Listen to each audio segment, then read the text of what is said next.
Assalamualaikum warahmatullahi wabarakatuh. Perkenalkan, nama saya Riksi Wisnu Chandra, NIM 13190354 dari kelas 13 21 3A Universitas Bina Sarana Informatika. Ya, di sini saya akan sedikit menjelaskan tentang memori. Pengertian memori atau yang biasa disebut sebagai memori fisik ataupun memori internal adalah media yang menyimpan data atau informasi sementara pada komputer. Memori adalah komponen paling penting di dalam suatu komputer yang berada di dalam CPU. Berikut adalah karakteristik yang harus dimiliki oleh memori. 1. Lokasi memori. 2. Kapasitas memori. 3. Satuan transfer. 4. Metode akses memori. 5. Kinerja memori. 6. Jenis fisik memori.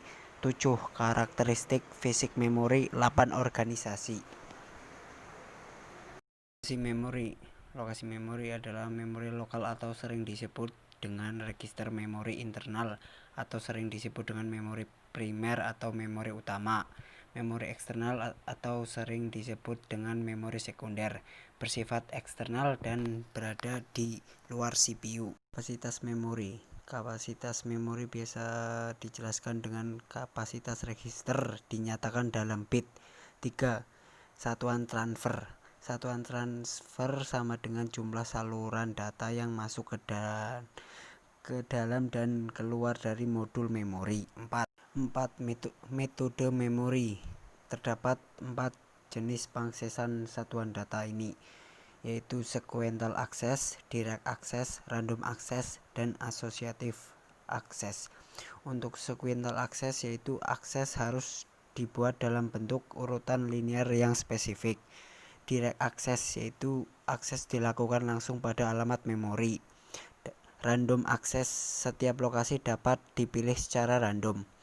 Dan associative access, yaitu data dicari berdasarkan isinya, bukan alamat memori. 5. Kinerja memori. Ada 3 buah parameter untuk kinerja sistem memori, yaitu 1. Waktu akses. 2. Waktu siklus. Yang keenam yaitu jenis fisik memori. Jenis fisik memori ada 2 tipe, yaitu memori semikonduktor, yang artinya memori ini memakai teknologi LSI atau VLI. Memori ini banyak digunakan untuk memori internal, misalnya RAM. 2. Memori permukaan magnetik, yaitu banyak digunakan untuk memori eksternal seperti untuk disk atau pita magnetik. Untuk yang ketujuh yaitu karakteristik fisik memori. Ada 2, yaitu memori volatile. Memori volatile adalah memori yang datanya dapat ditulis atau dihapus dan data akan hilang ketika tidak mendapatkan power atau daya. Memori jenis ini hanya untuk menyimpan data sementara saja, bukan untuk jangka waktu yang lama. Dan untuk memori non-volatile adalah memori yang datanya dapat ditulis dan dihapus, akan tetapi datanya tidak hilang ketika tidak mendapatkan daya. Memori jenis ini banyak digunakan untuk menyimpan data dalam jangka waktu yang lama. Dan yang terakhir yaitu yang ke-8, organisasi. Organisasi adalah pengaturan bit dalam menyusun word secara fisik. Itulah beberapa dari karakteristik memori. Kita akan membahas tentang RAM dan ROM. Pengertian dari RAM. RAM adalah merupakan memori perangkat komputasi yang memiliki kemampuan menyimpan data-data yang dapat diakses secara acak tanpa mempedulikan urutan letak data tersebut.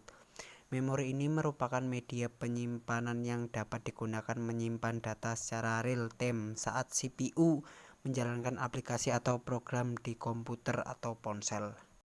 Dan untuk pengertian ROM memiliki kepanjangan kata dari read only memory, yang berarti memori yang hanya dapat dibaca oleh perangkat komputer atau ponsel. Seperti namanya, Memori perangkat jenis ini merupakan memori permanen, di mana kita tidak dapat menulis data dengan mudah di dalamnya, namun dapat membacanya dengan mudah.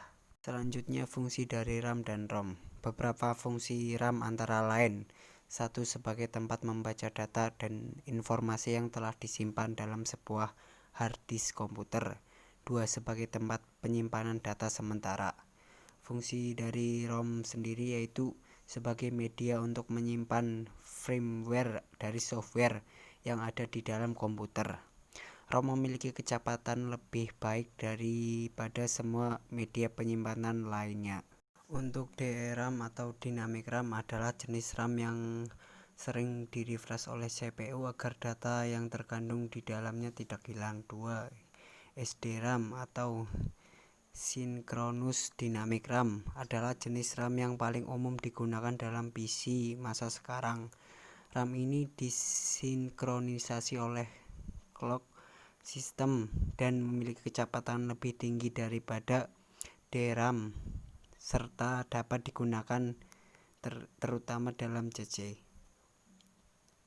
3.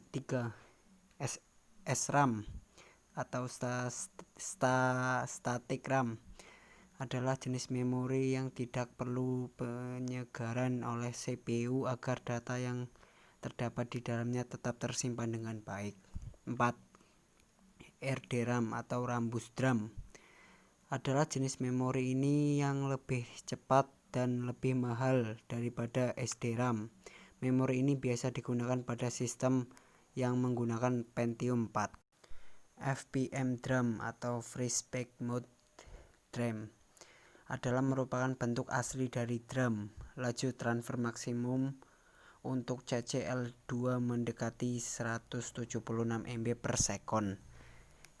Edo DRAM Extended Data Out DRAM adalah memori ini sekitar 5% lebih cepat dibandingkan dengan VPN. Jenis ROM, PROM atau program ROM sifatnya non-volatile dan hanya bisa ditulis saja. EPROM menyediakan fleksibilitas selama fase pengembangan sistem digital. EEPROM, memori ini merupakan ROM yang dapat ditulis kapan saja tanpa menghapus isi sebelumnya. Cukup sekian pembahasan dari saya tentang memori. Apabila ada kesalahan tutur kata yang salah, tolong dibenarkan. Terima kasih. Wassalamualaikum warahmatullahi wabarakatuh.